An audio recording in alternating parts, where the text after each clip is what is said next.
என்னடா இவ்வளோ நாள் காட்டு மரம், வேப்ப மரம், தேக்கு மரம்ன்னு சொன்னாரு. இன்னைக்கு வாழை மரத்தாண்ட போய் நிற்கிறாரேன்னு பார்க்குறீங்களா அந்துகிட்ட? வாழை மரத்தில கிடைக்கிற ஆக்ஸிஜன் வேற எதுலயுமே கிடைக்கிறது இல்லைங்க. இது வாழை மரம்ன்றது அவ்வளோ ஒரு நேர்த்தியான மரங்க அந்துகிட்ட.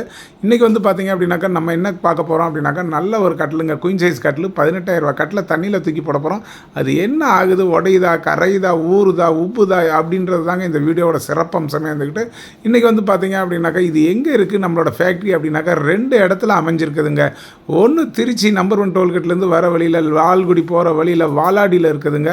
இன்னொரு இடம் எங்கே அப்படின்னாக்கா, நம்ம கும்பகோணம் கற்பூர் பைபாஸ் பாலத்துக்கு கீழேயே இருக்குதுங்க வந்துக்கிட்டு. இப்போ பாருங்கள், கட்டில் இந்த இடத்துக்கு கொண்டுகிட்டு வந்தாச்சு. கொண்டுகிட்டு வந்து என்ன செய்ய போகிறோம் அப்படின்னாக்கா, அவர் கேட்குறாரு, வச்சா போதும், ஃபோட்டோ எடுத்தால் போதும், போகலாம் வாங்கினாருண்ணா. அதெல்லாம் முடியாது, வந்தாச்சு, என் பொருள் குவாலிட்டியாக இருக்குது, அதனால் எனக்கு எந்த பயமும் இல்லை, இப்போ தூக்கி போட்டு காமிக்கிறேன் பாருங்கள். நான் வேணான்னாரு. இருந்தால் கூட நான் கேட்கலைங்க. நான் தூக்கி போட்ட நிமிஷமே அந்த மனுஷன் அலறி அடித்து பயந்து அடித்து அந்த மனுஷன் குதிச்சுட்டாருங்க. உடனே குதித்து அந்த கட்டில் மீட்டு எடுத்தார். மீட்டு எடுத்த மனுஷனுக்கு கட்டிலுக்கு ஒன்றும் ஆகலை.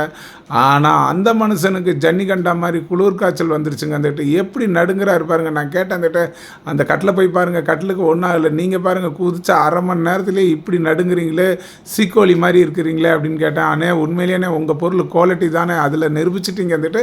இதை நான் மட்டும் பார்க்கல வந்துட்டு, இந்த உலகமே பார்த்துக்கிட்டு இருக்கு. அதனால் வந்து பார்த்தீங்கன்னாக்கா, உலகம் பார்த்தாலும் என்னங்க பண்ணுறது, யாருமே சப்ஸ்கிரைபர் பண்ண மாட்டேங்கன்றது எனக்கு மிகப்பெரிய வருத்தத்தை அளிக்குதுங்க. வாங்க.